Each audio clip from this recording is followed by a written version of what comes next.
2,000 કરોડના power transformer પ્લાન્ટનું મુખ્યમંત્રીના હસ્તે કરાયું ભૂમિપૂજન। મુખ્યમંત્રી ભૂપેન્દ્ર પટેલે વડોદરા જિલ્લાના કરજણ ખાતે આશરે ₹2,000 કરોડના તોતિંગ રોકાણ સાથે નિર્માણ પામનાર હિટાચી એનર્જીના નવા પાવર ટ્રાન્સફોર્મરનું પ્લાન્ટનું ભૂમિપૂજન કર્યું હતું। આ મેગા પ્રોજેક્ટ રાજ્યના ઔદ્યોગિક વિકાસને વેગ આપવાની સાથે ઉર્જા ક્ષેત્રે આત્મનિર્ભરતા હાંસલ કરવા તરફનું એક મહત્વપૂર્ણ પગલું છે।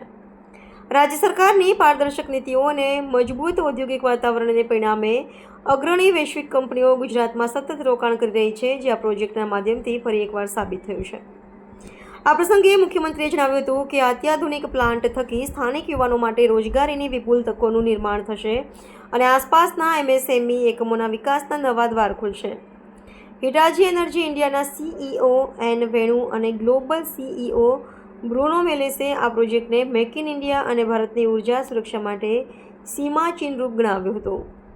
આ digital first transformer factory high and manufacturing દ્વારા રિન્યુએબલ એનર્જીના એકીકરણને પ્રોત્સાહન આપશે, જે ભારતને ટ્રાન્સફોર્મર ઉત્પાદન માટે વૈશ્વિક લોન્ચપેડ તરીકે પ્રસ્થાપિત કરવામાં મહત્વની ભૂમિકા ભજવશે।